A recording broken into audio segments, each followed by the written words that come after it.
So finding the deal. What do we do when we go out and we're investing? We're buying in a specific location to a specific demand. Down in the southwest of London, where I'm at, I was conscious that proximity to the tube is really critical. So we identified tube stop between Tooting Broadway and Tooting Beck, and had a rough idea of price point that fit, and we determined that to be 700 to 800k for a 3-bed house. So this property, we went hunting. I was viewing probably, maybe half a dozen properties a week for 3 or 4 weeks, and following up on everything. Didn't actually get to view this property because agents, you might notice, they're quite cheeky. If something is really quite aggressively priced or looks like it could be something of a deal, they leave it on the market for a bit longer, even though it's sold subject to contract, because it gets the phone ringing. Hi, is that available? No, it's not. But what are you looking for? Maybe I can show you every single other property that's on my database that doesn't fit your list, but come and see it anyway. So I spoke to this agent. They said, "Oh, really sorry, it's actually gone." I said, "Do you have anything like it?" They said, "No, come and see this." I said, "Well, is it really like it? Can you send me the materials?" They said, "No, but come and see it anyway." And I thought, no. But I followed up and I followed up and I followed up, and just said, "Look, if it's not moving as quickly as you'd like it to, give me a call. I'm really interested." It was advertised, it was asking 735, and the agent was so straight that he would not tell me what it was agreed at. So I followed up, and after maybe 3 or 4 weeks, they got me into the property. They said, "Look, give us another week. We'll check where the buyer is with their mortgage. If it's not moved forward materially, you can come and see it in the middle of the week." The middle of the week became the end of the week. I viewed it. I said, "Yep, love it. It works at 730. Can you put an offer forward?" And they put it forward to the vendor, and got it. So I think part of the reason that they entertained it was that I was able to demonstrate massive certainty with a bank statement that was liquid for much more than the purchase price. Also, pretty circumstantial, but Russ and Lucy had just done a bridge with us, and they filmed a testimonial. And I said, "Look, if you don't know me, but here's a testimonial from 2 people." And the video says that in 10 days, we put together a 350k package for them to secure a deal that was otherwise gone and back on the market. So what I was really trying to do there was demonstrate that, look, I'm serious, and we can deliver this. If you choose to run with us, then this is absolutely going to make it over the line, and you're not going to be approaching your existing buyer that maybe hasn't moved as quickly as they could have. So yeah, it was just trying to reassure the agent that this really was going to move forward. Funding the deal, James, my business partner on this, he actually raised the 700k from an angel,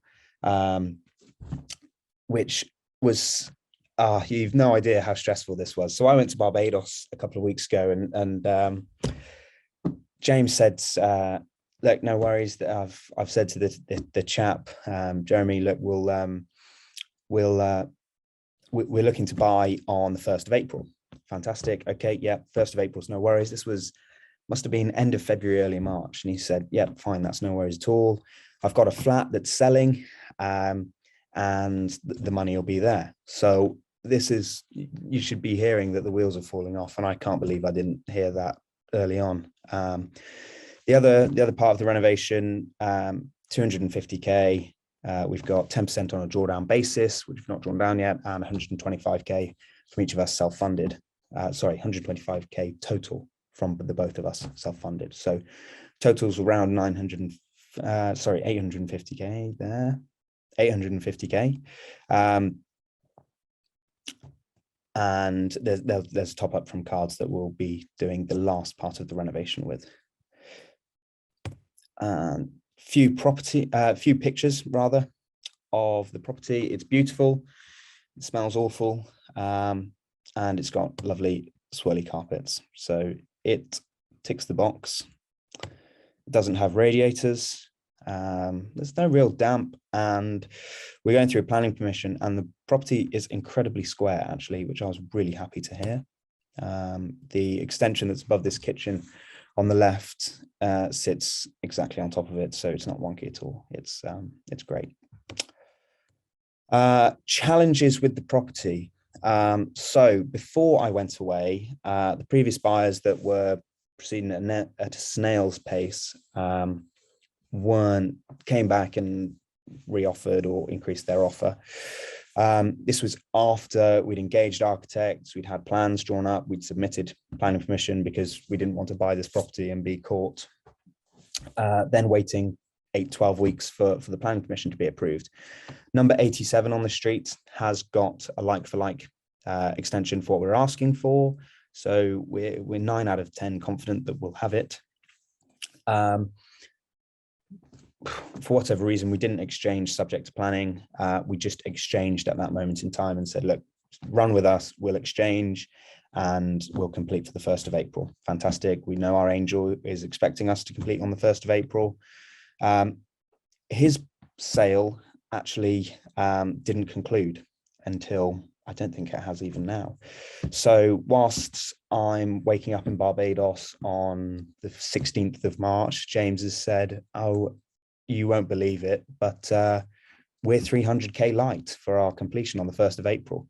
Luckily, our angel that was due to give us 700 said, I'm fine for you to have a first charge ahead of me because I've messed you about a bit, which was helpful, because if he insisted on having a first charge with only putting 400K in, then it'd have been a challenge. But raising 300K on a first charge against a property in London that's being bought for 740 could have been done with a bridging company all day long. Lucky enough, we raised 300 from a separate angel with a first charge to them and the second charge to the previously agreed angel. So everything was okay. But dealing with that from Barbados, James really did step up, and he handled that. So that was amazing. Other challenges that we're going through, we went with a design and build contractor, a company in London called South London Lofts. They are good and they're bad. They're good. We're attracted to them because they put a lot of their work on social media. You can see Craig, the chap that runs it, posts a lot with his drone.